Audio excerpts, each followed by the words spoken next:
demonstrates confidence in Ghana's future recognition, in Ghana's future and recognition of the opportunities that our country offers. We are very grateful for your willingness to engage with us, explore new possibilities, and contribute to Ghana's development journey. Ladies and gentlemen, over the next 2 days, you will hear directly from policymakers, industry leaders, and investors about opportunities across priority sectors, including infrastructure, energy, mining, agribusiness, manufacturing, financial services, technology, healthcare, and tourism. You also have the opportunity for meaningful engagement to explore partnerships and identify projects that can deliver mutual benefits for both Ghana and British businesses. Our expectation is that this summit will build and strengthen relationships that will continue long after we leave this venue. The true measure of success will not be the conversations we have here, but the cooperations we establish, the investments we facilitate, and the shared prosperity we create together in the years ahead. With a great start yesterday, with the Mahama Diasporan Town Hall engagement, we look forward to a fruitful celebration in this summit, as well as forthcoming Africa Debates event scheduled to take place on 3rd of June 2026. Also in line with the President's vision for promoting Ghana-owned businesses abroad, we shall visit public and private-owned businesses during the summit. We are grateful to the government and people of the UK for their long-standing bonds of friendship and business partnerships with Ghana. A lot has been achieved over the decades, and more will be achieved together. Thank you.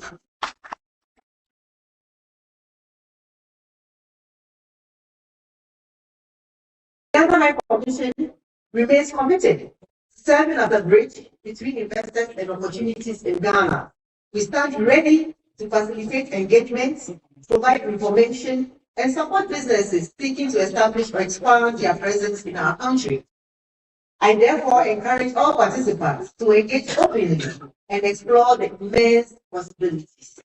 The future of Ghana-UK economic cooperation is bright, and together we can build a partnership that delivers prosperity, innovation, and sustainable growth for generations to come. Thank you once again for your presence, commitment, and confidence in Ghana. I wish us all a successful summit.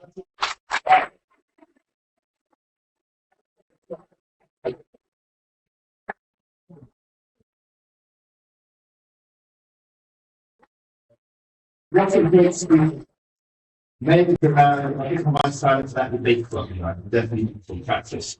So our next speaker is a seasoned diplomat. He excels at turning high-level policy into real corporate deal flows. His mandate is to direct the United Kingdom strategic trade and diplomatic missions of Accra, and now serves as a vital commercial nexus between London and Ghana's beautiful trade opportunities, and actually the whole of the United Kingdom. Please welcome to the stage. I've also heard that his middle name is now Kwame. So this Saturday will be Kwame's regular. So please welcome to the stage the British High Commissioner to Ghana, His Excellency Christian Kwame Wong.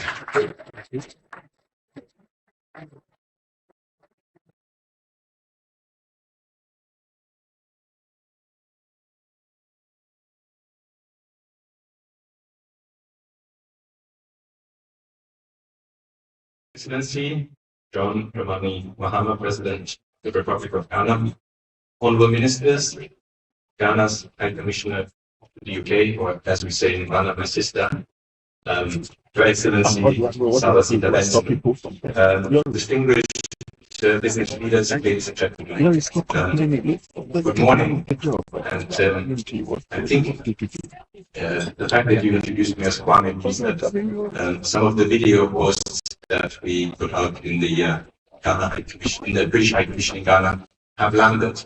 But I need to correct that. I'll give you the real name later. It's not Kwame. But good morning, and on behalf of the British government, let me extend a very warm welcome to London and also to the summit. And actually, a particularly warm welcome to all of you who traveled all the way from Ghana. And in the UK, we start every conversation by talking about the weather. And I hope you give us credit for having put on a good show in terms of London weather. So as we are gathering here today for the summit, we do so with a very clear sense of purpose. We want to create new opportunities for investors, and we want to accelerate trade between our two countries. But we also recognize that even though we look to the future, we build on very strong foundations. And that's because the UK-Ghana partnership is already thriving. British businesses have been playing a prominent role in Ghana for decades, shaping sectors from banking to manufacturing. In finance, we celebrate 130 years of Standard Chartered's presence in Ghana, a powerful symbol of enduring confidence in Ghana's economy and financial sector. In manufacturing, Unilever's long-standing footprint has supported industrialization, local value addition, and job creation. In infrastructure, the new airport terminals in Kumasi and in Tamale are just the most recent examples, standing alongside roads, bridges, and markets. In energy, Tullow, together with Ghanaian and international partners, discovered the Trubidi oil field in 2007, which transformed Ghana into a commercial oil producer. And more recently, the UK has supported renewable energy projects and marketed their development.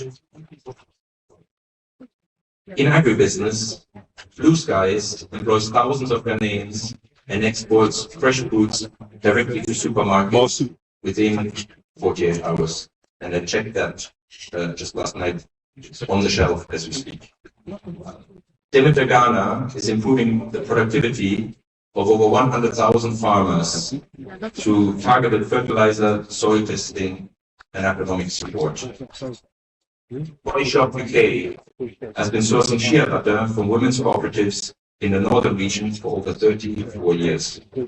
And more recently, Margrace, a Ghanaian garment company, has started producing uniforms for Asta George. These investments across Ghana are improving livelihood at scales for thousands of people. So as I said, our partnership is already strong, and the figures speak for themselves. Over the last 20 years, there have been more than 670 projects of UK foreign direct investment in Ghana, creating more than 44,000 jobs. Last year, UK foreign direct investments to Ghana stood at £1.8 billion, and bilateral trade was 1.6 billion. But what matters today is not just what we've built so far, but what we will build together next. And we're hearing very clearly that Ghana's back and that Ghana is open for business. We heard already about the renewed focus on economic stability, on reform, and on growth. As outlined in Ghana's Big Push infrastructure, 24-hour economy, and accelerated export development strategies. But crucially, it's not just about strategies. There's now a pipeline of concrete investable projects. And those projects echo the ambitions of the UK's modern industrial strategy. So the question for all of us in this room, therefore, is simple. How do we turn those opportunities into realities? And we think that the UK's role in this is clear. First of all, we bring capital. We do so through British firms already present in Ghana or entering the market. And we do so through institutions like British International Investment, UK Export Finance, and the Private Infrastructure Development Group. These three organizations alone have investments of £500 million in Ghana. We also bring access to global markets, and we do so through the City of London and UK capital markets. A good example is India Foundation's upcoming listing on the London Stock Exchange of an £85 million UK Ghana Green Fund to pump capital into green projects in Ghana. This listing, coupled with Rainforest Builders' £9 million forest restoration project in Ghana's Oti region, highlights the role that UK companies play in innovative capital mobilization. But clearly, capital is not enough. What matters is how we connect that capital to the right opportunities. And that is why the UK-Ghana Growth Partnership, which will be launched today, matters. It's not simply a statement of intent. It's a practical approach to connect Ghana's investment pipeline with UK and international capital and to move from conversations to delivery. Through this partnership and through initiatives like the UK-backed Deal Room at this summit, which will highlight over £400 million of investment opportunities, we want to identify bankable projects and accelerate them towards financial closure. And this is not just about the future. We are already seeing the success of these initiatives in practice just as we start the summit. So today I'm pleased to announce that the UK-backed private infrastructure development group Pitch is making its largest investment to date, a £101 million ship repair and dry docking facility at Takoradi Port.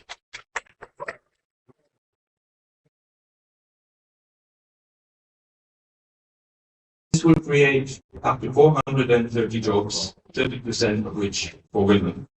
And it will strengthen Ghana's role. The minister rightly pointed out that this deserves a special but also it will strengthen Ghana's role as a regional maritime hub. So I'd like to acknowledge Pitch and Shipwright for their role in delivering this landmark project. Congratulations. Today, we are also launching the Green Project Preparation Facility with the Ghana Infrastructure Investment Fund to turn valuable ideas into investable, climate-focused projects. This will unlock up to 180 million in infrastructure deals that UK firms will participate in over the next 3 years. And please, can we also put our hands together? These initiatives are significant steps in strengthening Ghana's infrastructure and in unlocking further investment by UK companies. But that is not all. UK exporters are expanding their presence in Ghana, bringing skills innovation and other expertise. The 4 million Eastwood Park and 900 Clicks Health Partnership is a great example. And we estimate that our transnational education and science and technology partnerships will generate over £61 million in UK exports and expertise over the next 2 years. So, ladies and gentlemen, these are exactly the types of outcomes we want to achieve. Well-structured, investable projects that bring together Ghanaian ambition with UK and international capital and expertise. So let me end on this point. The next chapter of the UK-Ghana partnership will be defined by what we will deliver together. By the projects we develop and finance, by the businesses we grow, and by the jobs and prosperity we create in both countries. So this will require strong partnerships, and it will require a relentless focus on delivery. And on that, I pledge UK government's full support. Thank you very much.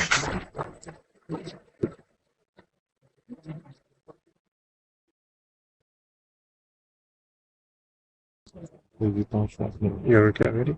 Before our VIP speaks, I want to make sure it's invigorating. So I'd like to welcome to the stage a cultural troupe called Kakachichi to come and show you a bit of Ghana.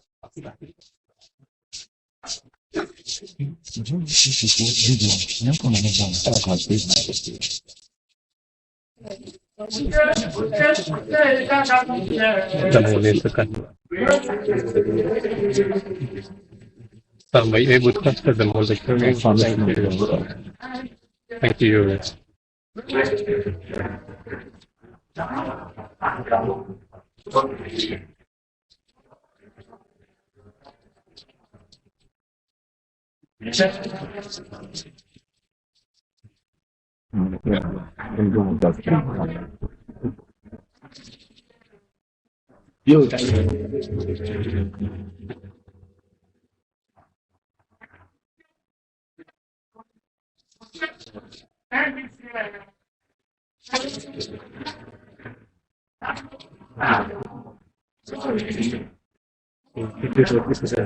You just keep it there.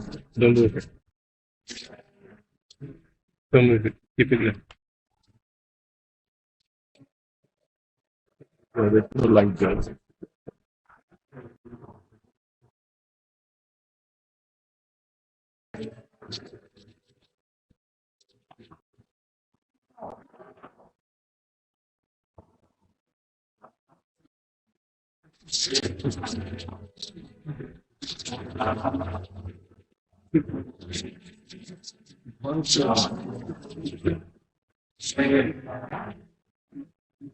Super fun.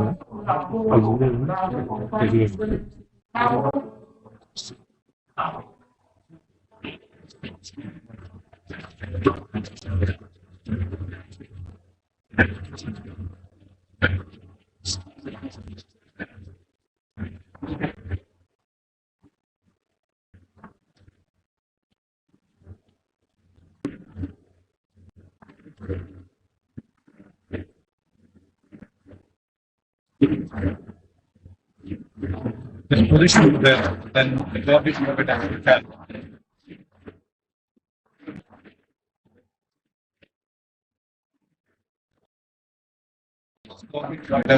A liquid patch with the like that.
Round of applause. I hope you're invigorated.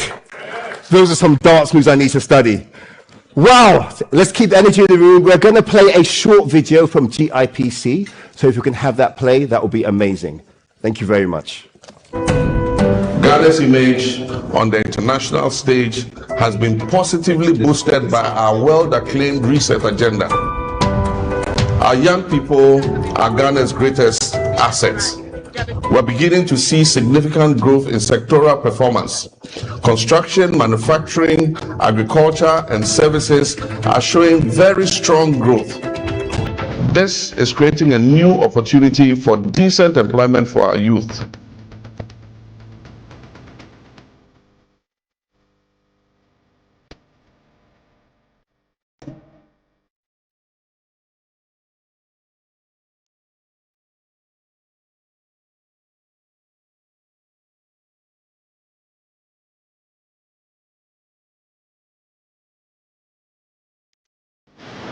We're accelerating economic growth and creating more opportunities for our young people.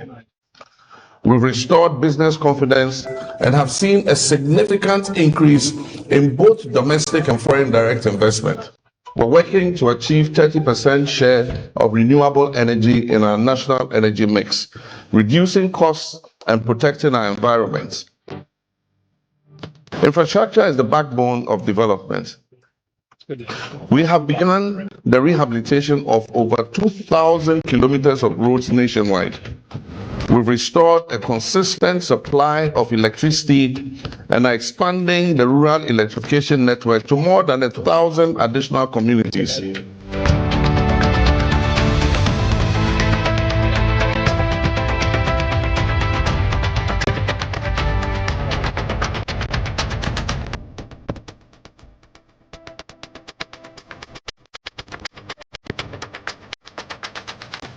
To our entrepreneurs and business leaders, invest in Ghana, build your businesses that create jobs and wealth for yourselves and for the Ghanaian economy. I pledge to maintain a conducive environment for your businesses to thrive. Your commitment must be to seize the opportunities that we create.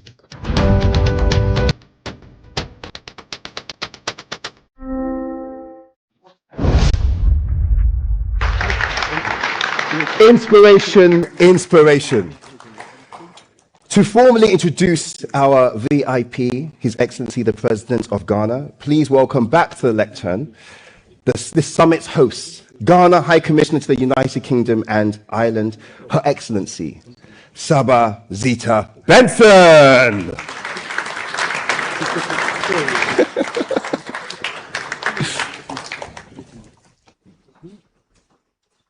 Wait till she's speaking.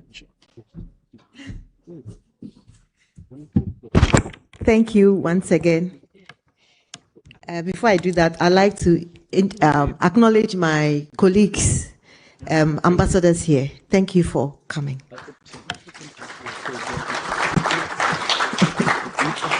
Our keynote speaker is a distinguished statesman. He says I shouldn't read all, so I'll try and keep it. And a transformational leader who has made indelible contributions to Ghana, Africa, and the global community. As the 6th president of the 4th Republic of Ghana, he has achieved a lot of historic milestones by becoming the first president in Ghana's history to be democratically elected to a non-consecutive second term, following his earlier service as the 4th president from January 7, 2013 to January 6, 2017. And now, president again.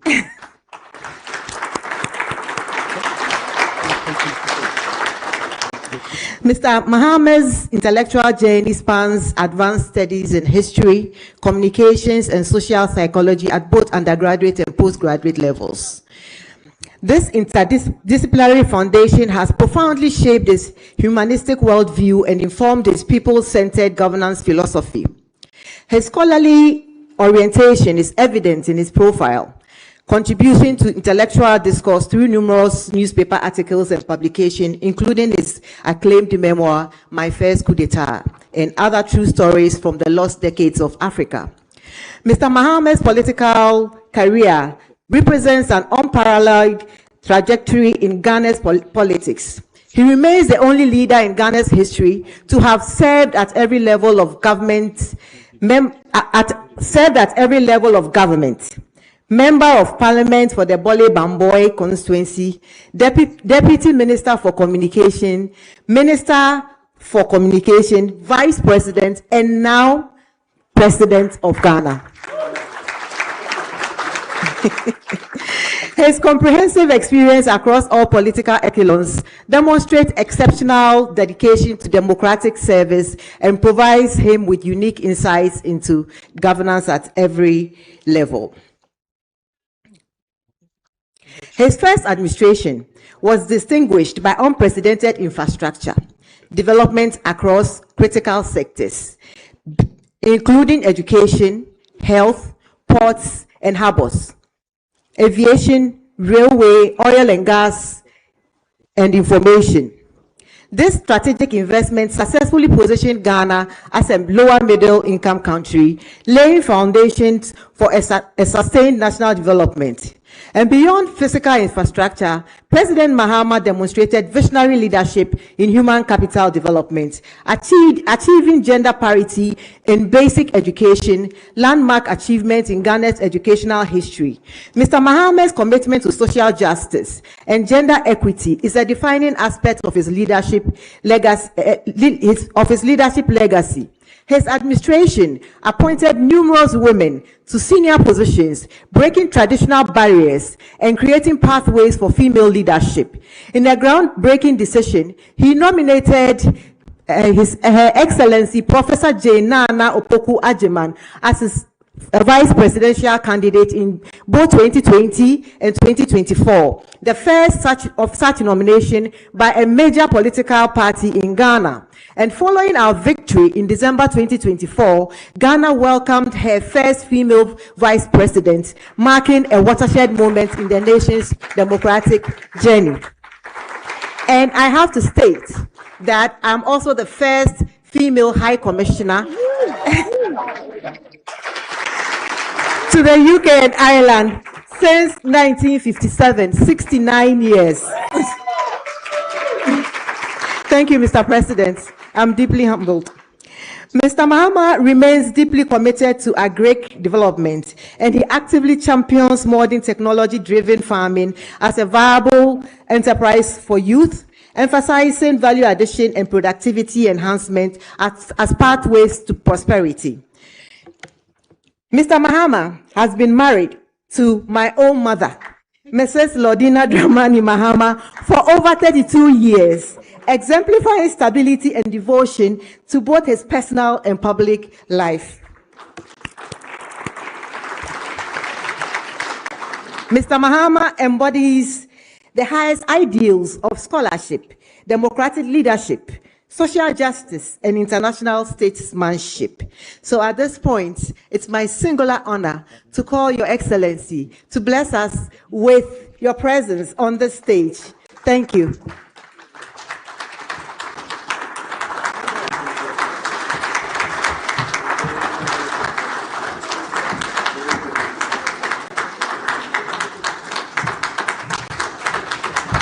Thank you. Kindly resume your seats. Thank you. Thank you very much, Zita.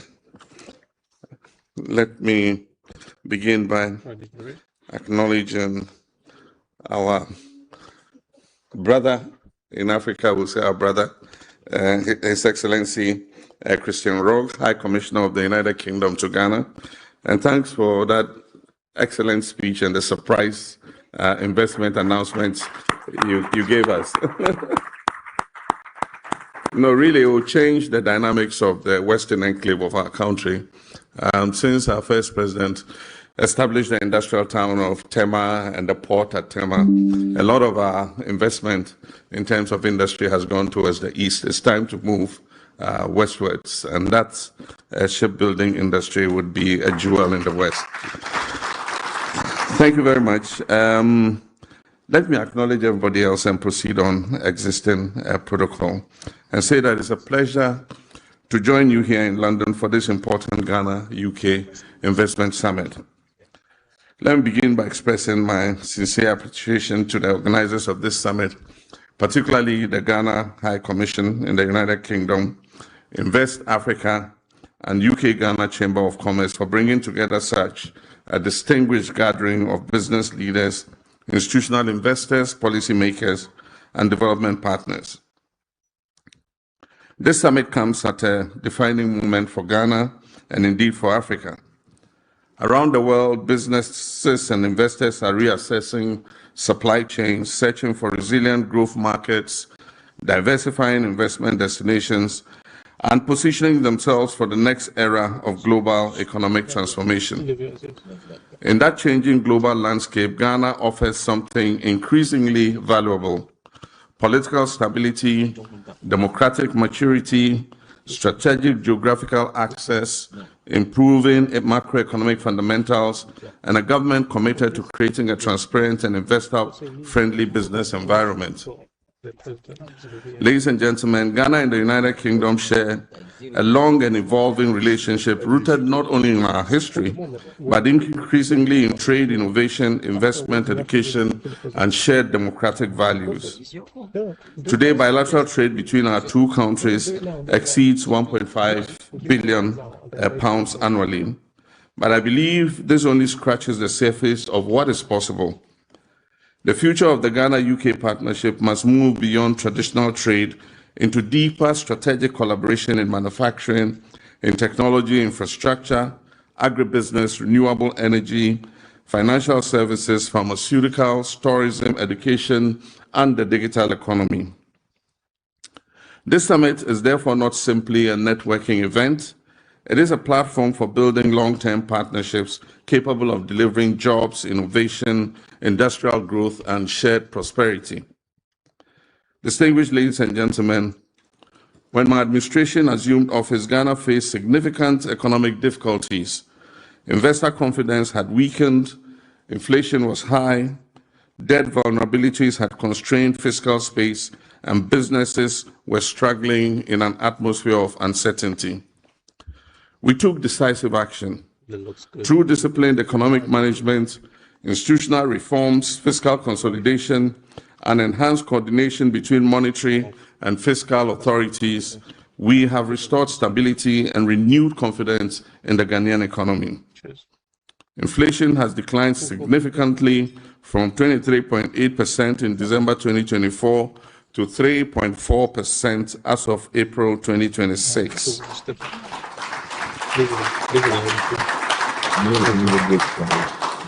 Our international reserves have strengthened considerably, rising from approximately $8.9 billion to nearly $13.9 billion, providing stronger external buffers and exchange rate stability. Interest rates are easing. The Ghanaian cedi has stabilized and appreciated against major international currencies, and Ghana's sovereign credit outlook has improved following recent upgrades by international rating agencies. Most importantly, business confidence is returning. These improvements are not abstract macroeconomic indicators. They translate into a more predictable investment environment, lower operating uncertainty, greater currency stability, and improved planning conditions for businesses and investors. Ghana's economy expanded by approximately 6% GDP in 2025, and our GDP has now crossed the 114 billion mark, making Ghana the 8th largest economy in Africa.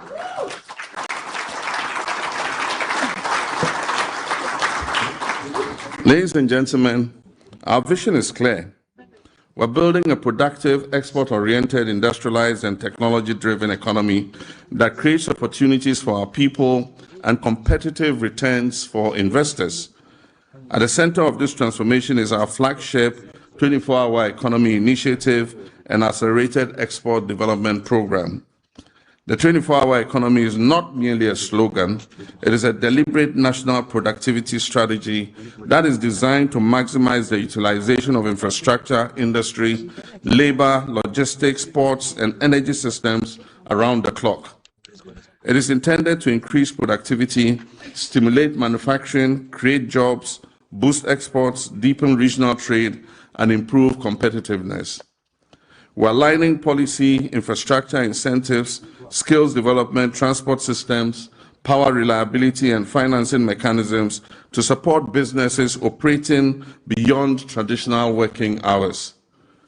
This initiative presents enormous opportunities for investors in logistics, industrial parks, warehousing, cold chain systems, transport, agro-processing, manufacturing, the retail sector, ICT, and energy.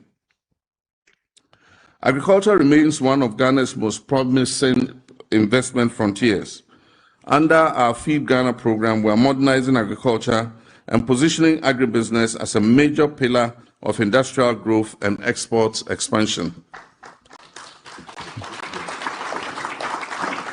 I can see my Minister of Trade, Agribusiness and Industry is excited about that one. We're establishing agro-industrial enclaves across the country, improving irrigation systems, supporting commercial farming, and expanding food processing and agricultural export.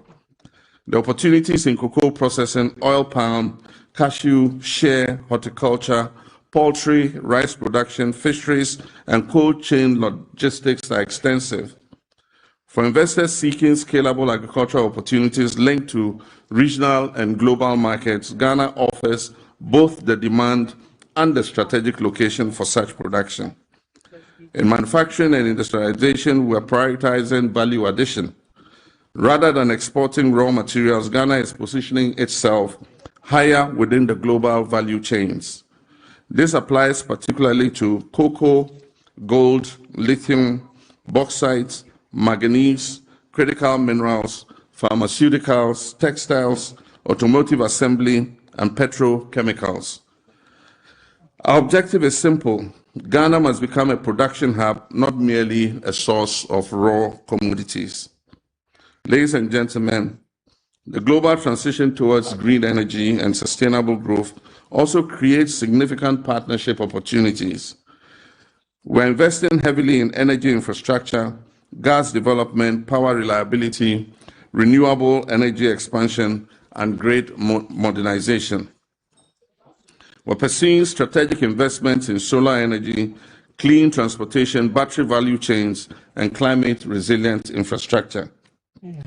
An MOU signed with Tallow and the Jubilee partners will see an injection of almost $2 billion into an additional new drilling to unlock more gas for Ghana's power sector. Government is going ahead with a second gas processing plant to take on this additional gas. Distinguished investors, ladies and gentlemen, the digital economy is another major area of transformation.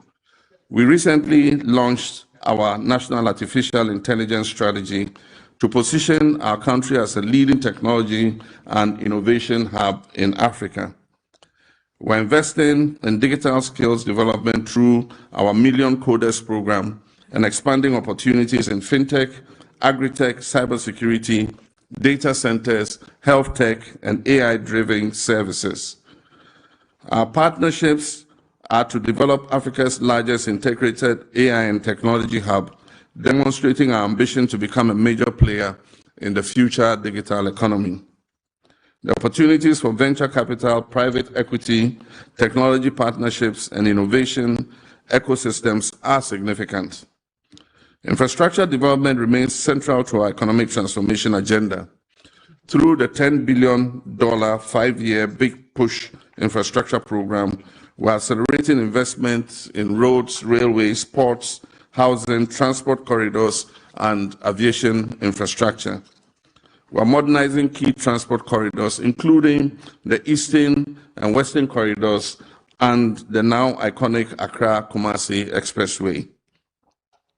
We're expanding airport infrastructure and pursuing the establishment of a new national airline to improve connectivity and facilitate trade, tourism, and exports between Ghana and major international markets, including, of course, the United Kingdom. We're also modernizing our ports and logistics systems to strengthen Ghana's position as the preferred trade and investment gateway to Africa. Ladies and gentlemen, Ghana's greatest competitive advantage is not only our resources or our location. Our greatest competitive advantage is our people. We're young. Thank you. We're a young, ambitious, entrepreneurial, English-speaking population operating within one of Africa's most stable democratic systems. Our legal system is predictable, based on English common law. Our judiciary is independent, power transitions are peaceful, and our institutions remain strong. For investors, stability is important, governance matters, and transparency matters. My government understands this clearly, and that's why we're strengthening public sector reforms, digitizing public services, improving regulatory efficiency, simplifying business registration processes, and enhancing investment protection. The recently passed Ghana Investment Promotion Authority Act removes minimum capital requirements across many sectors. It strengthens investor protections and guarantees the repatriation of profits. By reducing bureaucratic bottlenecks and creating a more responsive environment for businesses to thrive. Distinguished ladies and gentlemen, Ghana is not only a national market of over 34 million people. Ghana is your strategic entry point into the ECOWAS and African market. ECOWAS market of over 425 million people, and the African Continental Trade Area, which represents more than 1.4 billion consumers, with a combined GDP exceeding $3 trillion. No serious global investor can ignore the scale of opportunity emerging across Africa. And few countries are better positioned than Ghana to serve as a platform and hub for engaging that opportunity. To the international investors gathered here today, let me say this clearly. Ghana is open for business.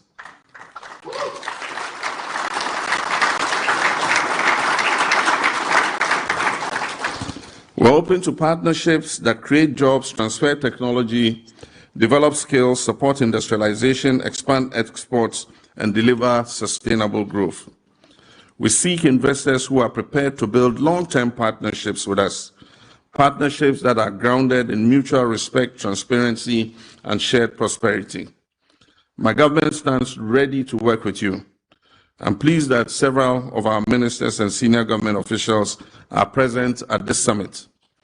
I encourage all potential investors to engage directly with them during this business summit, during the sessions and networking engagements. This is a time for us to move from conversations to commitments. This is a time to invest in Ghana. Together, let us build a partnership that not only delivers returns for investors, but also creates opportunities for millions of people across Ghana, the United Kingdom, and Africa. May God bless our homeland Ghana, may God bless the United Kingdom, and bless the enduring friendship between Ghana and the UK. I thank you.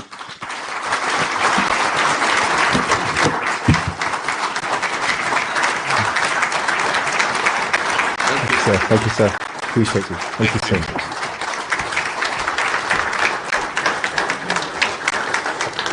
Inspiring. And I knew Ghana had changed when I applied for my Ghanaian passport. And it came in 2 weeks, printed and made in Ghana. I said, what a wow. Things have changed. I do know that time is against us, so I'm going to quickly move on to our panel. Just a little housekeeping note. If you need to use the restrooms, please leave this room by the cloakroom. The restrooms are there. Ask people, they will guide you. Okay, our next segment is bringing together financial architects to dissect West Africa's macroeconomic trajectory, particularly looking at Ghana. Our moderator has worked at the highest echelons of global finance. He went to school at St. Augustine's in Ghana. Big up all the St. Augustines. I know there's very, very proud people. He also represented the UK in triple jump as an athlete, and he now currently serves in the US as acting chief executive officer for Fannie Mae in the US, one of the largest housing financial institutions and a Fortune 25 company. Yes, a Ghanaian is an acting head of that. Just so you know, a little bit of context, the company manages and guarantees a mortgage portfolio of approximately, wait for it, $4.3 trillion. It's a lot of pressure, and that's what we managed. And he's making it one of the largest financial institutions in the world by assets. He's a philanthropist. He's done amazing work raising millions for the Focus Hospital in Ghana, which deals with complex spine, and also does a lot of work to drive proper healthcare delivery in Ghana.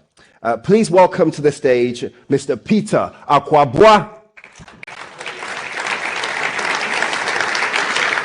And please welcome two architects of finance in their own right, two trailblazers who will join in. Can we have the chairs up on here? The chairs up here. Can someone please bring the chairs up here? Thank you very much. Amazing. We also have our two panelists, two amazing trailblazers in the world of finance. Please welcome to the stage Honorable Castle Ato Forson, the Finance Minister of Ghana. center. And the governor of the Bank of Ghana, Dr. Johnson Pandit Asiama.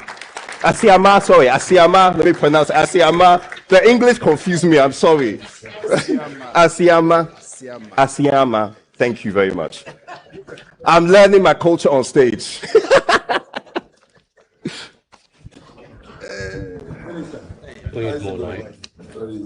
Big boss, how are you? Good morning, everyone. Your Excellency, John Dramani Mahama, President of the Republic of Ghana. And given the time, I am going to say all protocols observed. We're going to go straight into the agenda. And of course, I welcome all of you because it is honestly a privilege and honor to be here. A few months ago, I was back in the UK on a business, and I happened with my brother, who's obviously organizing some of this, Paul. I happened to go to the High Commissioner's office, and you know, when you have the High Commissioner, Madam Zita Benson, and my brother saying to me, you need to come back to moderate this panel, it is hard to say no. So despite all the busy schedule, I decided that I was going to come. So I arrived yesterday. I managed to listen to such an engaging town hall online, and I think you did a fantastic job. So I'm going to go straight into the questions, and I welcome, obviously, Honorable Minister and Governor as well. But before I go in there, I just want to say one key story for my own story, because I see Ghana changing. And when I know Ghana is changing is because back in the days, a few years ago, I decided to buy a car to Ghana, which because I only go there maybe 4 or 5 times a year, I decided that I was going to buy something with a big engine. And those of you who are probably in the UK, if you buy any car with a 5.7-liter engine, nobody drives it. So that was the decision I made, because when I leave it in Ghana, hardly anyone drives it. Even my friends who take it in the morning, they'll come back and say, I took your car back. But to my surprise, last week, my driver texts me and says, boss, is it okay to take the car to Koforidua and back? That shows you Ghana is changing, because if you can decide to buy it. Okay, so it is changing. Just if my driver can do that, you know things are moving in the right direction. So I'm going to go straight into the questions and start with you, probably the governor. I'm going to ask the hardest questions first, and then we'll go into the easy ones. So first of all, what song gets the party going for you? What song? Several of them. But there's this lady I really like to listen to, Diana Hamilton, right? I enjoy her song. So any of them, I like to listen to her early morning before I start my day. Excellent. Honorable Minister. And no, please don't say Kakarika.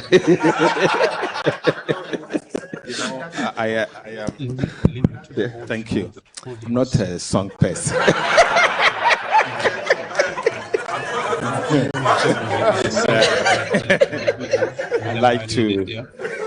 I enjoy to work. So the title of the song is I Enjoy to Work. Okay, so the next question for you is, I'll start with Honorable Minister. Just give me a sense around what do you do from the morning? How does your day start for you? Thank you very much. My morning starts at 6:30 a.m. in the morning. I get to work early morning, latest 6:30, because I try to catch up meeting colleague ministers before 8:30. So at least I will have 2 hours of work with colleague ministers before I start my official function at the ministry. And I leave normally at 7:30 p.m. So on a normal day, I make it at least 13-hour shift. 13-hour shift, that's excellent. That's good. What about you, Governor? Yes, so my day also starts at 6 in the morning. And the very first thing I do is to check what the president of the US has said and did not say the day before. And then, of course, what is happening to oil prices, what is happening to gold prices. If it looks good, then I know I'll have a good day. So that's how I start my day each day. That's great. Okay, then. So let's go into your leadership style. So just give us a sense around how you run the institution, Bank of Ghana. Let's give me a sense around your leadership style. So one of the new things we brought on board from last year when we got in was to adopt a consultative approach. We decided to demystify the central bank. And maybe the reason I adopted that style was, I went off the central bank for about 8 years doing other things. And during that period, I really listened. I listened to the public discourse. I heard the criticisms against the central bank. And so when I got back in there, it sort of told me what to do. I listened more. You can ask Mr. Gusitano. You can ask various groups. We bring them over. And for me, the exciting thing is how you are able to identify an appropriate solution after listening to people. I remember recently we returned from the IMF, and I kept seeing on social media the central bank was being criticized by some of these young people, the influencers, the bloggers. They receive some income from Facebook and the likes. But suddenly, those incomes were no longer coming in. And there was a lot of, agitation on social media. So my attention was drawn. And I said, please call them in. So they called them in, very young, about 12, 13 of them. And we sat down to try and understand the problem. In the end, we were able to identify. And for me, I was happy that we were able to solve the problem. Now they are receiving their incomes, without struggle. Yes, go ahead and clap. I enjoy it. And we meet other groups, Guta, for example. They've come over several times. You name it. I tell them, when you have a problem, it's a joint solution. I have the same interest as you have. And I think that has been working, the consultative approach to policy making. I would say that is what is making a difference for us.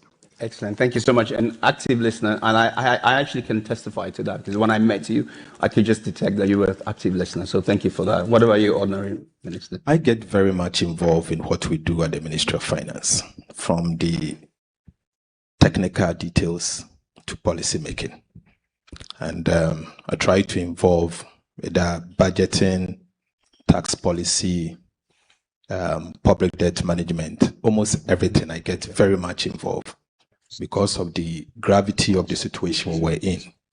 You needed to ensure that policy actually begins from the technicality to where implementation actually happens. And so from day one, and let me put it this way, I've had the privilege to work at the Ministry of Finance before as a deputy minister. And I was there from 2013 to 2016 at my young age. I was 34 years at the time, and my minister then actually encouraged me to get involved. And so I really got involved at the time. So going back to the ministry, it was very easy for me to get involved. So I do not lord it over the technical people that I'm a minister, so they should take decisions and bring it to me. And so gradually it has become the culture, and the ministry staff believes that this is not your normal minister who you can just bring a document and that becomes final. They know that I will drill down to the minutest of the number and obviously question the rationale behind it. And gradually it's resonating, and it is what is actually doing the trick at the Ministry of Finance. Asebo, technical leader. I like that. So Governor, now let's pivot back to Ghana, our motherland. We know that we are seeing a lot of stability in Ghana. So, but let's just get back to how did it all begin, and what was the turning point that you saw that we are moving in the right place? And I would then come to the Honorary Minister as well. Right. So when we got in yesterday, remember, we didn't just get in. We had done a lot of work. Me and the minister, we've been doing a lot of work together. We understand each other. Many of the issues that we came to meet, we had already analyzed. We had developed solutions. And so immediately, you remember, we had to tighten monetary policy quickly. Why? Because there were some policy missteps the year before. And so inflation was still high. The exchange rate was still very volatile when we came in. So much liquidity had been injected since 2022. I always use the example of a patient who has been given a lot of blood transfusion. If it's in excess, no matter the treatment, the patient is not going to recover. And so we spent last year draining that excess blood. No wonder you saw our financials, how much it costed us. But it was a necessary cost. You know, we call it a reset cost.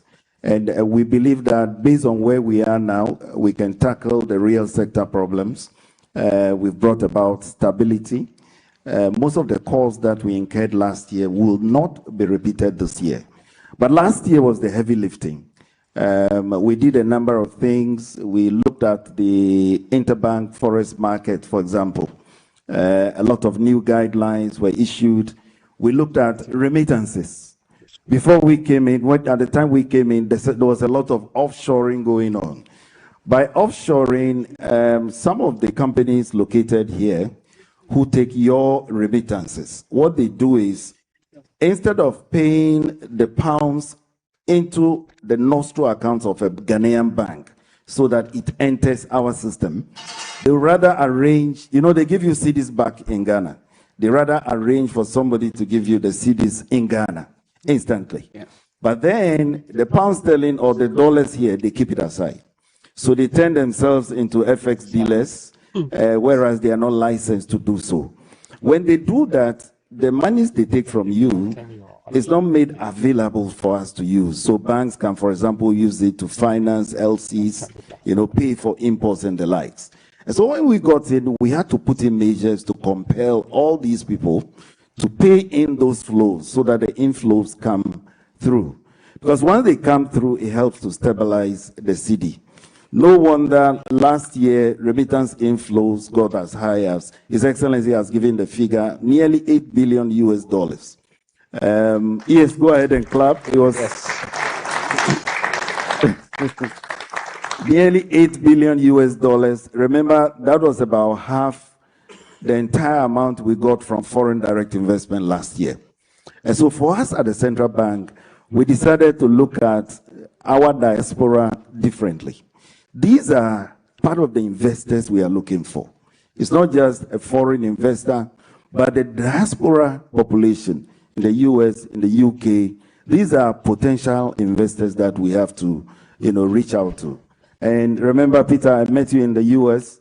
We had that program there that remit to invest. Yes. The idea is that that entire $8 billion that came last year, it probably went into funerals, went into paying school fees, and other social, you know, demands. Can we get about half of that also going into investment? So I called the banks, I called the CEOs of the banks to develop programs. So as we speak, they are working on that, such that our diaspora brothers and sisters can invest directly from here. Mm-hmm. They don't have to go through any family member. They can manage their own, you know, investments. On our part,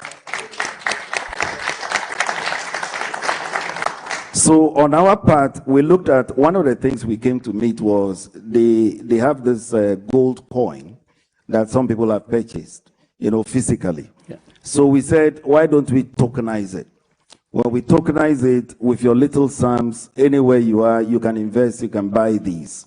So as I speak, we are in that process AI and to tokenize our gold, demonstrating our ambition to become a major diversify player in the future digital economy. So the diaspora opportunities for venture capital, you know, private directly. equity, The banks technology are working partnerships, on and some of those products as well. ecosystems So at the are right time, significant. there will be, you know, clarity. Infrastructure on what to do. development remains But I central think to our the economic diaspora transformation population, agenda. Must be Through taken the $10 seriously, billion and we at the Central Bank are 5-year doing big just that. push infrastructure program, we're accelerating investments in roads, railways, ports, housing, transport corridors, and aviation infrastructure. With this whole We're modernizing key transport corridors, including the Eastern and Western corridors, we take it every day, and the now iconic Accra-Kumasi Expressway. and maybe we're before expanding I go to airport infrastructure and pursuing the establishment of a new national airline to improve. Unfortunately, you might be my relative, but if I have to show you a we're modernizing key transport corridors, including the Western corridors, we take it every day, and the now iconic Accra-Kumasi interest of the country. And maybe before I go expanding to the airport infrastructure and pursuing the establishment of a new national airline of the job to improve. But I think, unfortunately, you might be my relative, but if I have to show you we're modernizing key transport corridors, coming in, and the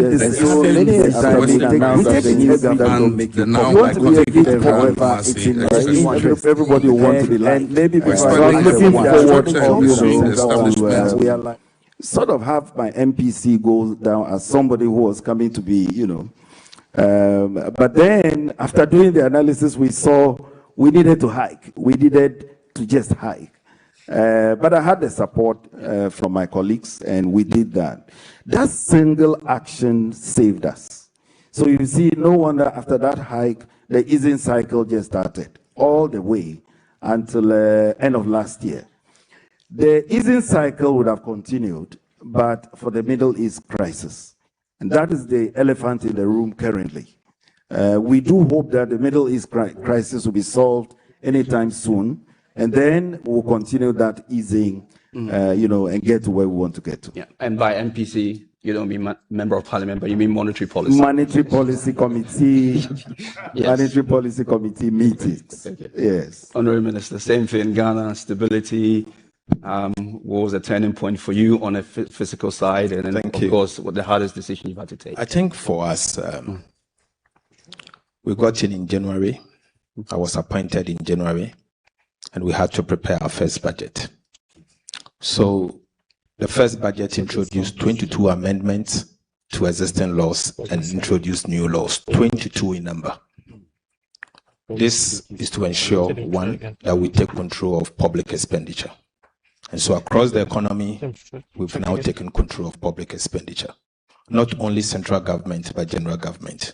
Because we realized that in the last 10 years, public debt has been increasing on account of not only government expenditure, but also stock flow adjustment. Stock flow adjustment, simple put, is the state-owned enterprises transferring their debt into the central government, about 2% of GDP. In fact, actual number is 2.5% of GDP. And so we introduced the commitment authorization that yes, you can be a state-owned enterprise, but we need to approve the kind of expenditure and the kind of commitment, just to make sure that that 2.5% of GDP of additional debt every year does not reoccur going into the future. So for now, we've stopped it. Then number two, we need to ensure that our own ministries stay according to the budget. And so the commitment authorization actually has assisted the government to take charge of expenditure. In fact, we set expenditure at the time 2025, we set it to 2023 levels, nominal, not real, nominal. To that extent, we were able to reduce expenditure from primary expenditure from 18.7% of GDP to 13.5% of GDP 1 year. So you could see that expenditure cut in 1 year was in excess of 5%. But this did not affect growth.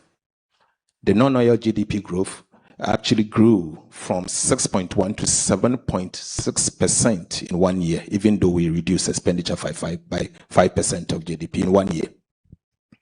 Overall, what we've seen is that by cutting expenditure, we have actually assisted the central bank to be able to control inflation. And this was important from that stand. Then secondly, we needed to ensure that we capture our gold to control the gold export. And so we introduced what we call the gold board.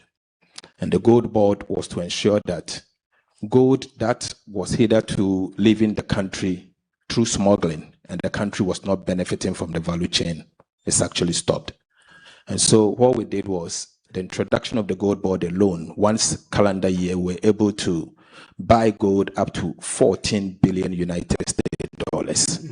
And that 14 billion assisted the central bank to be able to build reserves. Today, the central bank has a very healthy reserve position. And this year, we expect to buy gold at least 20 billion United States dollars. That. And so clearly, that is what has actually accounted for the healthy reserves position and the central bank having the firepower to stabilize the currency. In one calendar year, our currency actually appreciated by 40.7%, one single year. This is largely because we've taken charge of our gold. Not only that, we also introduced the sliding scale so that we can capture the economic rent coming from the gold. The World Bank estimated that Ghana loses an average of 20 to 25% in economic rent. What we needed to do is to introduce the sliding scale since we did not have a windfall tax. That is in place, and the country is benefiting from that. Again, it was important that we rationalize our taxes and to ensure that at the minimum, Ghana get the value of what we are supposed to get. In fact, it has been the most difficult one. Let me put it this way. First, we had identified some form of nuisance taxes that had to go. And it was the president's campaign promise. So as minister, first thing I need to do is such like e-levy and all. So yes, when the president asks me, are we able to remove it? I have to say yes. We'll remove them. But we'll have to make sure that we don't lose revenue for national development. So we remove all of this nuisance tax, betting tax, and all of that. At the same time, we needed to ensure that we grow revenue. 1 year, we've been able to move tax to GDP from 12.3% to now 13.2% and going to 14% of GDP this year. This is because we first decided to rationalize VAT. And so VAT was actually distorted, and we needed to remove the distortion because we noticed that our VAT, for example, had embedded in it sales tax at the same time VAT. It's never done anywhere in the world. So we needed to rationalize it and remove the sales tax element of it and introduce the VAT as it is. It is working well. Now we are about to introduce what we call electronic point of sale devices. We expect to implement it in July. And that, I believe, will be a game changer for VAT. I believe that that will increase our VAT by a minimum of 20%. And so the pilot is almost done, and we're about to rolling it out. I know there will be some fuel resistance, but I'm ready to stem it and make sure it will happen. No wonder he has no time to listen to music. But carry on. Finally, our customs revenue was a big challenge. International trade taxes was a major challenge to us. In the past, customs officers had the discretion to pick and choose the values they give. Today, we've taken the discretion from them, and we've given the discretion to artificial intelligence, AI. So AI is the one that will ensure that those values conforms to international standards and all. And that alone, every single day, I see the customs revenue going up by a minimum of 3 million United States dollars every single day. And so we see that the AI alone is increasing our customs revenue by a minimum of 1 billion United States dollars this year. That is a game changer. And on the back of that, we've removed all these taxes, but it is not actually hurting the tax revenue. I believe with the implementation of the VAT, at the minimum, we will be able to hit our target of 15% of GDP tax revenue by the end of 2026 this year. That should be a good thing. The difficult decision for me is looking at your friends and your colleagues in cabinet and telling them that it can't work. Yes, but I do it smiling. And I know every minister wants to obviously ensure that their sector receives its fair share. But if the money is not there, you can't spend. And I try to tell them that I don't have it. And so they should bear with me. Difficult times are here with us. But going into the future, things will change. And always in every government, someone must be the one to take the hard decision. It shouldn't be the president. Yes. And I've pledged that I will be that person to take the hard decision. So he's definitely taking the hard decisions based on numbers. And they say numbers don't lie, people do.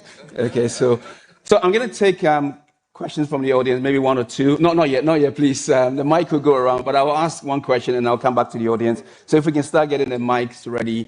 So let's go into investors. How do you think investors misunderstand Ghana? I'm curious to understand, what would be one thing or two things that you think they understand about the Ghana economy right now? Well, I can understand if investors misunderstand us. If you look at where we came from in 2022, it was a real watershed. The domestic debt exchange program, the haircuts, as they say, once bitten, twice shy. So I can understand some hesitation. But from last year, a lot of work has been done, lots of work. We have changed legislation. The minister has spoken about it. You look at the Central Bank Act, for example. Some of the things that happened in 2022 can no longer happen now. Talking about excessive central bank financing. As you know, that led to part of the problem. That cannot happen anymore.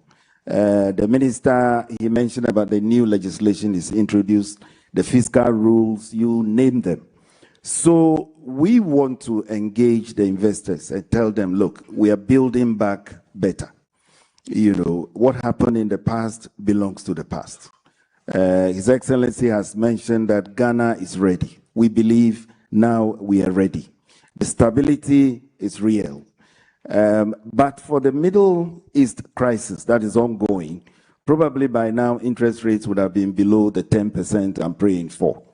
It was just the Middle East crisis that sort of introduced a pause. So once that problem gets resolved, we'll see that trend continue. Now, there are a lot of good things to come. In my mind, I'm looking at an international financial services center, in Accra. I mean, think about it. The whole of Africa, there's none.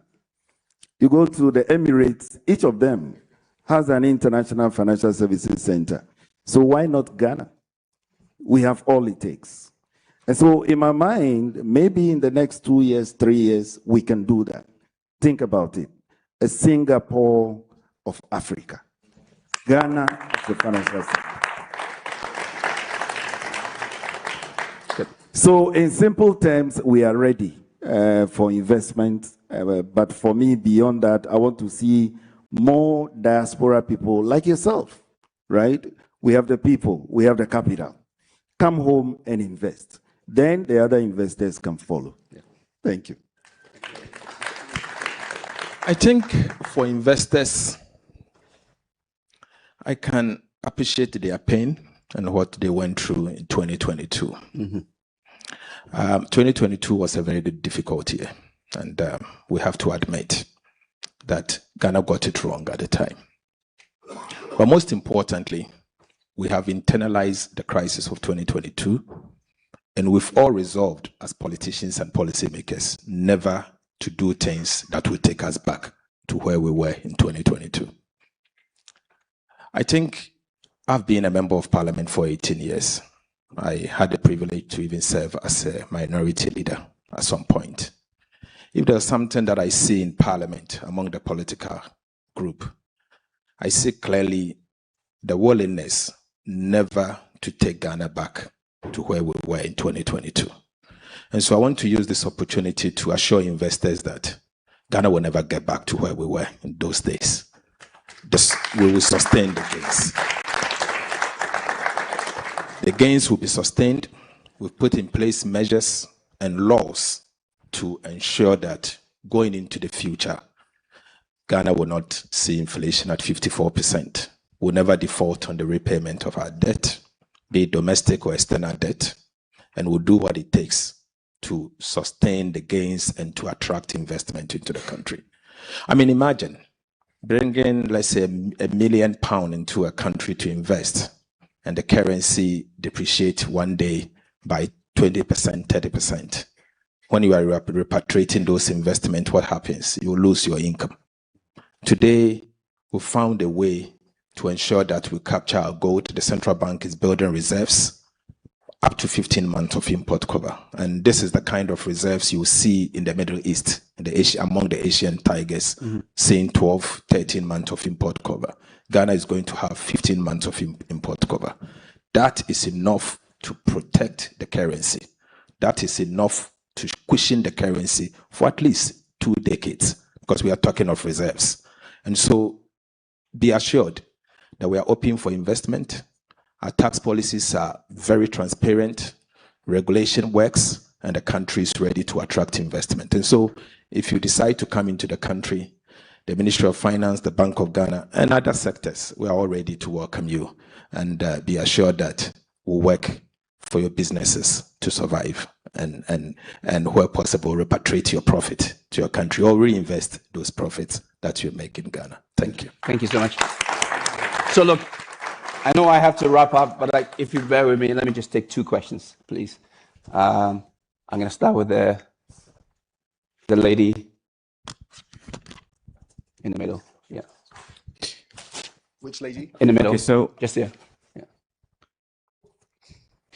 All right. So I have a first question for the governor. I am Christian Yale, TV3. I'm here. Anyway. I'm here.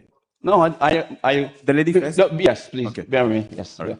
Thank you. Mr. Minister and the Governor, my name is Dr. Christina Yan Zhang. I co-chair a task group at the United Nations using AI for people and planet.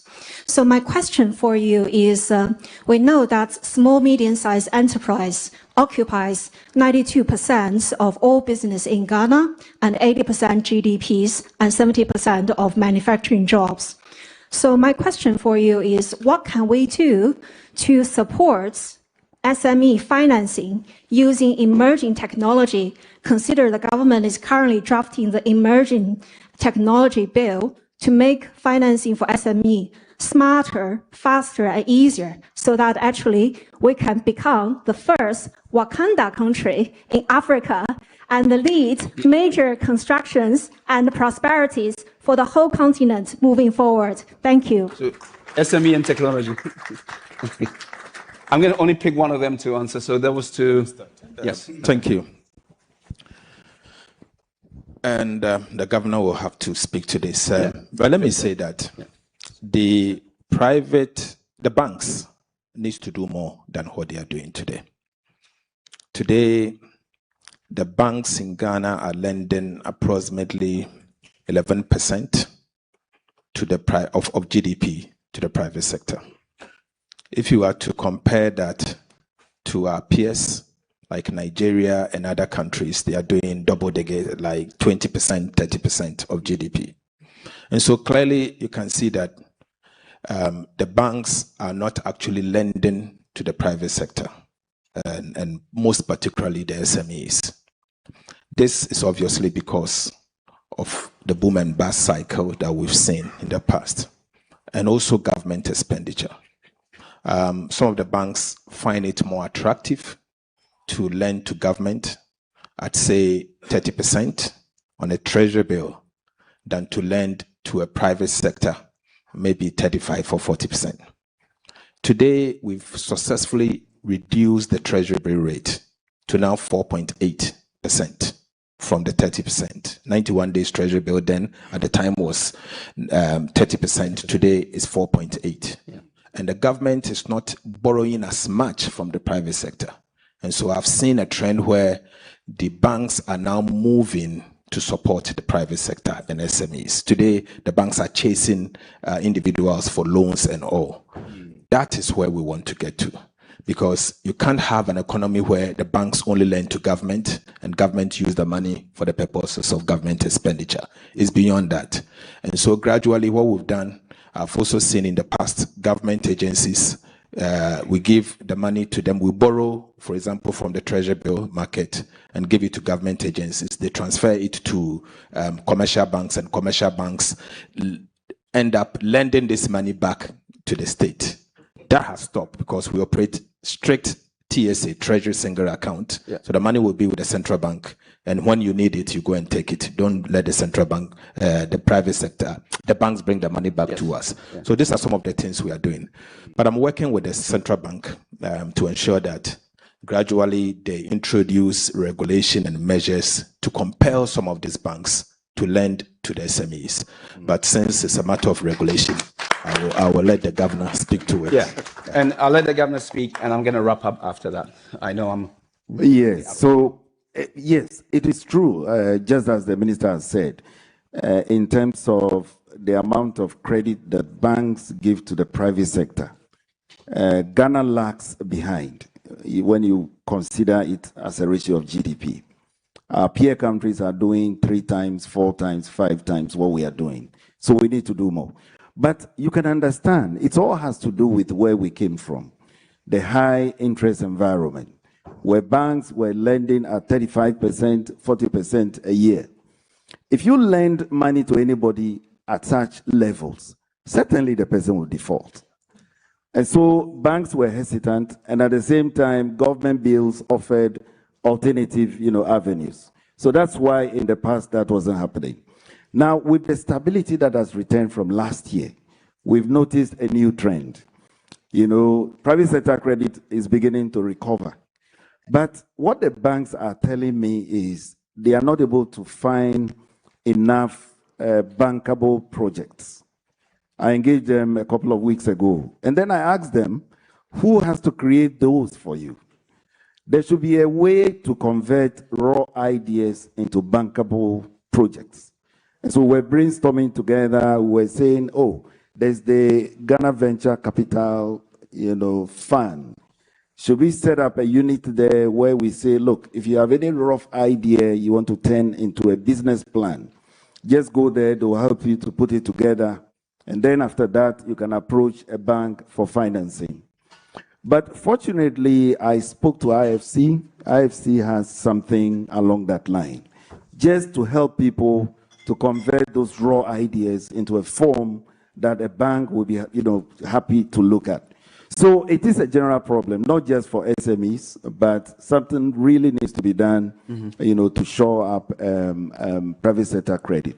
But one thing we are doing for the individual level, we are pushing ahead with digital credit. It should be possible for people to raise amounts on their phones. It should be possible for someone who wants to start a watche business and needs just 20,000 cedis to go on the phone and then raise that capital, manage it all by themselves.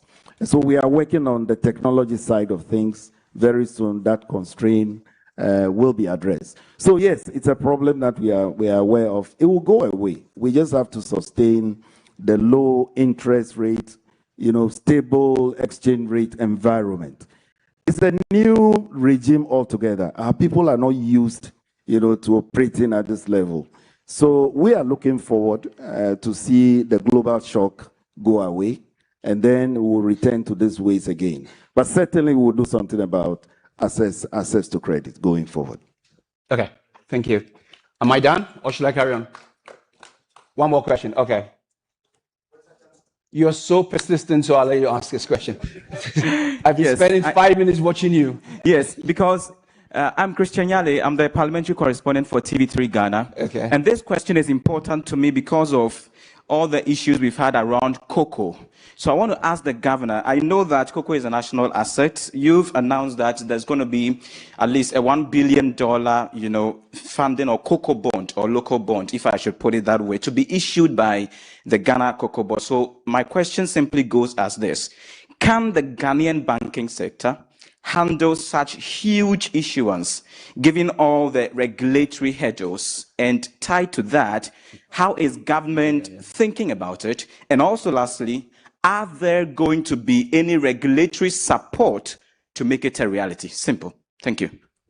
So the issue of cocoa financing for Cocoa Board, I know there are plans to introduce some new regimes. The minister is working hard on that. But yesterday I had a discussion with them. They should be able to issue commercial paper. So instead of just going to borrow from a bank, because there's a limit to how much you can take from a bank. We link it to the amount of capital that the bank has. So if the amount, the ratio will go, above the regulatory levels, then that loan cannot happen. So there are constraints. But the good part is they can issue commercial paper. The question is if it is secure, if the facility is well structured. We have over 100 billion in pension funds. So why do we struggle to raise 4 billion cedis when there's 100 billion sitting in pension funds? So I told them it's about structuring it well. Assigning those contracts in such a way that you take away, the risk that is inherent. That way, these funds can, patronize your commercial paper. So that issue should be addressed very soon, but it shouldn't be a sole dependence on the banks. We should use the capital market, right? Because the funds are there. Now that treasury bills have gone down, people are looking for where to place their investment. So it's all about structuring. And I'm working with the Cocoa Board together with the minister to put together some commercial paper. I'm sure within the next 1 week or two, that problem will be addressed. Thank you. So we have a little bit more time for some questions. Okay. Yes. Okay, so I'll carry on. So thank you. The transaction advisor that we contracted to put together the Cocoa Board new issuance have just submitted their report. And I think we are ready to issue the paper anytime soon. It's going to be commercial paper. Non-residents will be invited to participate. And we are not solely relying on Ghanaian banks. We rely also on pension funds and also on non-resident investors. We'll issue it 3 tranches. Tranche 1 will be able to cover up to 2 months of purchases. Tranche 2 will cover another 3 months of purchases. And tranche 3 will cover the rest of the season. We have structured it in such a way that the receivables will go into an escrow arrangement, and we'll use the same receivables to repay those facilities. We have structured it again in a way that we'll retire it within a period of 8 months. So 8 months, the debt will not exist, and the following season we'll reissue it. The old syndication served Ghana well for at least 33 years. Even though it provided liquidity to the central bank, to the Ghana Cocoa Board to be able to buy cocoa, it denied the country from value addition. And so we believe that we need to depart from the old structuring. And so this new structure will mean that since the cocoa is being purchased by our own resources, domestic bonds that the government of Ghana is working closely with the Cocoa Board, we'll be able to process a minimum of 50% of cocoa purchases locally. So that is in place, and we are ready to launch. I'll be going to Parliament after the President approves and the Cabinet approves the new Cocoa Board bill to get a new Cocoa Board Act in place. I believe that that will be done, give and take, by the end of June. And so Cocoa Board will not only get new financing, but to be reformed completely. We want to ensure automatic pricing, just like we have in other countries where Cocoa Board will be able to buy cocoa beans from the farm gate at prices determined by international market. And the cocoa farmer will be guaranteed a minimum of 70% of whatever cocoa that they produce. And so the law is going to Parliament, and the structuring is going to be very special. And I'm sure investors will be willing to participate. So far, I've already seen signs. Investors across the world are calling to find out whether they can participate. And so when we go back, I will officially issue a statement to clarify the concerns that some of them may have, and maybe address the media to clarify that. So liquidity is in Ghana, and we'll be able to fund the cocoa purchases. Thank you. Thank you. Thank you so much. Okay, I'm going to ask only 2 more questions. So I'm going to ask this gentleman to ask the question. Wait for the mic to get to you. You just stand in, and then I'll come to the side, and then I'm done. Yes, yes, please. Thank you very much. Your Excellency, we are really very proud of you guys for what you are doing. It's quite refreshing when we hear what is going on in Ghana at the moment. Now, piggybacking on what you said with regards to mobilizing the resources of the diasporans, I've the research. This one, I met the Ethiopian High Commissioner to the UK. I'm also sitting here with the GMPC Deputy Managing Director. And we're having a conversation. And for instance, he was telling me about the exploration that they need to do. And looking at the amount of monies that they need, I truly believe that we, the diasporans, have got the resources. Now, I've done research into this. If you look at it, we are just about 3 to 4 million, all the Ghanaians in diaspora. If you do the unofficial figures, that's almost close to 7 million.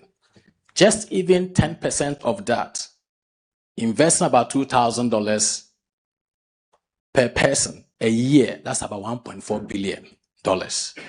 Now, if you add the institutional investors, like my senior there, you add all the friends of Ghana. Ghana is already having a beautiful wave across the world where everybody is falling in love with Ghana. We can tap into that. We can easily raise 3 to 4 billion annually because we, the diasporans, we want to invest. Yes, a lot of us have got issues with individual investors. That's why a lot of time we are hardly sending the money back. But if the government can help to come up with a diaspora, I sent a proposal to your office, a diaspora bond, where we can easily buy into. Ethiopia did it, the Renaissance Dam. They raised 5 billion from their own people, no single borrowing from anywhere. And I think that is the time that we need to do that. So based on what you're already doing, I would love that we have more conversations about it and we can explore it. Israel has done it, India has done it, Nigeria did it, even Canada is now doing it. So please, let's look at that. There's so much money on the table that we can mobilize from the individuals amongst ourselves, the people in the diaspora. We are ready to invest. Thanks for your comment. I appreciate that. Okay, I'll move on. Sure.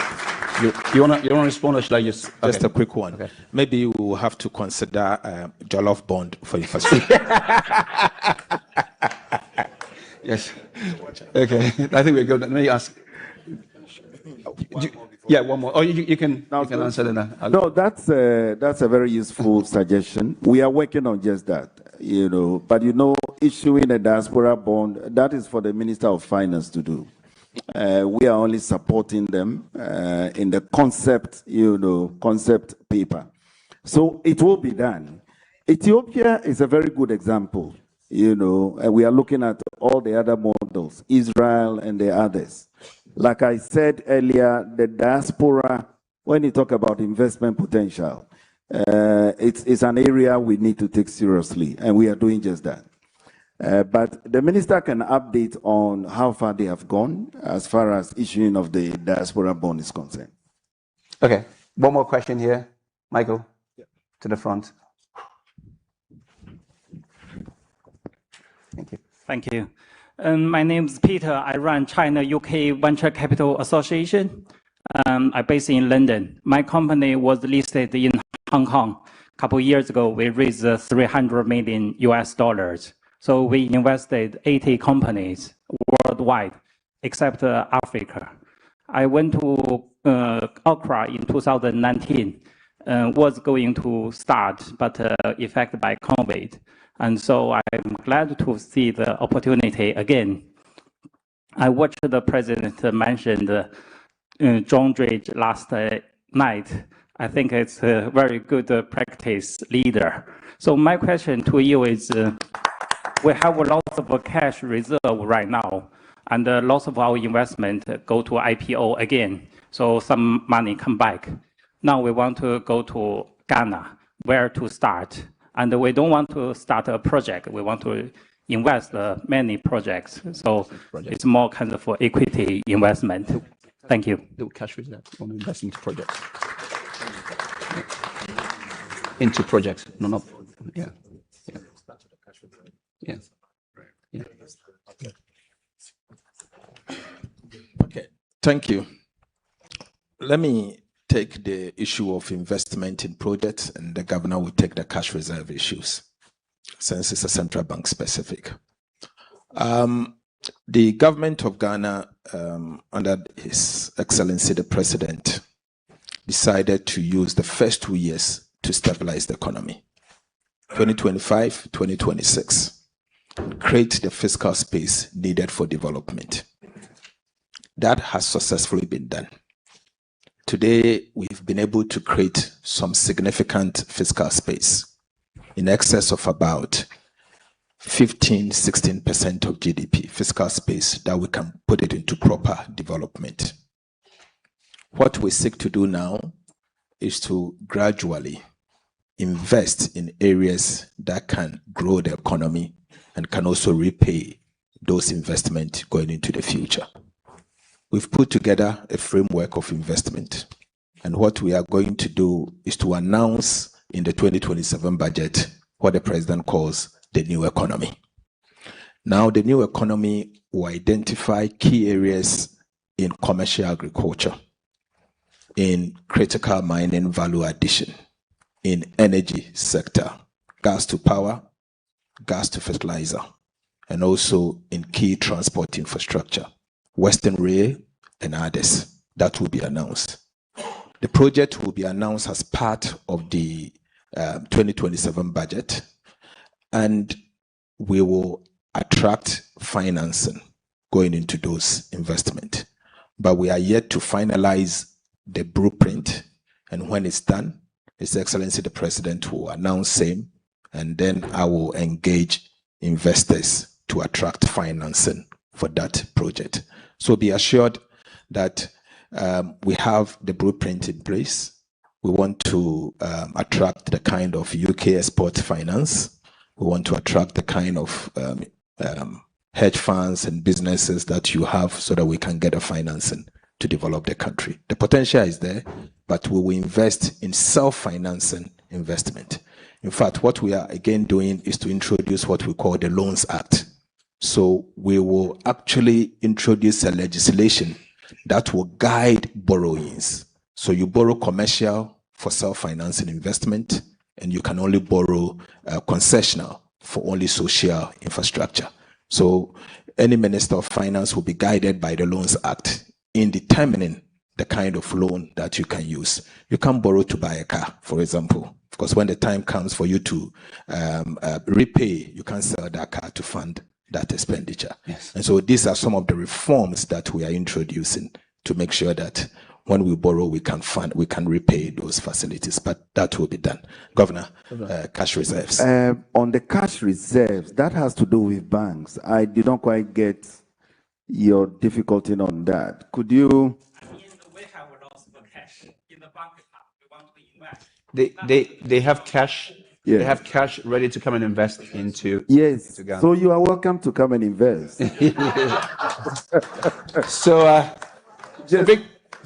So big boss, they will speak to you offline and give you some ideas around what to come and invest. But rest assured, there's plenty to be invested in Ghana. So they will talk to you offline about that. Yes, we can do a bilateral on that. Yes. So let me take one more question. Where is it? Okay, here, and then the lady. Thank you, Mr. President and the members of the House. My name is Nanaya Ampim Dakon Ochere. I've been in the marketing and PR and business engagement space for over 15 years. And there is something I observe in the Ghanaian tax and exemption system, which I want to mention. Usually when you render service to, in fact, I would like to first ask if Ghana is getting as much as we have to get from these foreign investors. I'm asking this because when you render service to these foreign businesses in Ghana that are running multi-billion-dollar businesses, and then you issue VAT invoice to them. They tell you they are VAT exempt, they are tax exempt, and they don't pay tax. By history, these are companies that have existed in the country for over 15, 20, 25 years. And if you ask for certificate, they will have certificate of exemption to show you that indeed they are exempt. What I have seen is that we see GRA, Ghana Revenue Authority, chasing after young entrepreneurs who have borrowed as low as 5,000 Ghana cedis, starting businesses, seizing their equipment because they are not paying what they're supposed to pay, leaving these foreign investors who are operating in multi-billion-dollar businesses in Ghana. I would like to understand our tax and exemption system in Ghana. How long is a foreign company being exempted from tax in Ghana? Thank you. Yes. This is my question, I'm sure. Yes. So, I mean, anyone who knows me knows that I'm allergic to tax exemptions. And, I don't believe that businesses only comes to your country through tax exemption. There should be a reason why businesses will invest in your economy. Profitability. And if it adds up, they will come. Tax exemption happens to be the last reason why businesses comes to a country. And there are various reports from IMF, World Bank, and other, or even OECD, that point to that. I want to say that now we have an exemption act in place, and we are not actually granted exemptions as we used to, and it has been abused in the past. So that is being done. I'm working with the Ghana Revenue Authority to streamline that going into the future. But let me conclude by saying that Ghana is undergoing some significant reforms, and these reforms are here to stay. We are lucky to have a president who is very much involved in the day-to-day running of the country. He's very involved, not just at the seat of government, but finding out from each minister what you are doing. He's on top of his game. And so if you have a president like that, you really have to sit up and do your work. Because sometimes, if you are not careful, he's more informed than you, you the minister, implementing policies. So we can see that things are happening. And for me, as Minister of Finance, the president is involved in the decision making, in guiding you and in correcting you and making sure that the right decisions are implemented to reflect what he stands for, the reset agenda to make Ghana a better place. So all of your concerns will be addressed and we'll do what is right. Perfect. And your closing remarks? Well, just to thank you for the opportunity. For us at the Central Bank, we are working together with the Minister of Finance to ensure that we maintain a low and stable inflation environment, an environment that, you know, every investor, not just the foreign direct investor, finds appropriate to operate in. And if there's any way, any of you, if you have any issues with any of the banks, just write me a letter. Just write a simple letter.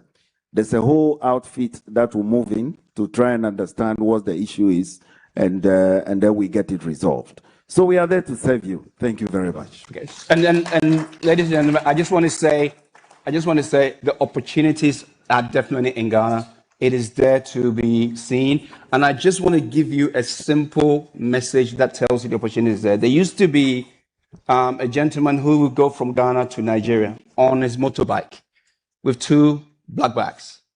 And every time those black bags contain sawdust. And every time he goes from Ghana to Nigeria and he gets to the border, and they'll ask him the question, what are you coming here for? And what do you have in the bag? And he'll say sawdust. He goes back and forth 5 days. Every time the same thing, motorbike, 2 black bags, sawdust. At the 5th day, the customs officer asked him, young man, you cannot be coming here, Ghana to Nigeria every day with a motorbike and sawdust and a black bag. What are you actually smuggling to the country? And what he said was motorbikes. So remember, look for the motorbike and not for the sawdust. The opportunities are there. So with that, thank you to all of you. Thank you. Thank you, boss. Thank you. Thank you. Well done. Thank you. Thank you, sir. Thank you. Yes, thank you so much. Really appreciate it. Thank you. Okay, everybody. Raise your hand if you had a question that wasn't answered. Raise your hand. Some people have said to the sky. Now, you'll be very happy because you've earned a 20-minute break. And so the ministers will be here having a conversation, une conversation avec tout le monde. So feel free to start networking. There's a man with money looking for investment in Ghana. Let's make sure the money comes into your business or your idea. So please, we're going to make sure that you're here. 20-minute break. I'll come and find you. Thank you so much. See you in 20 minutes.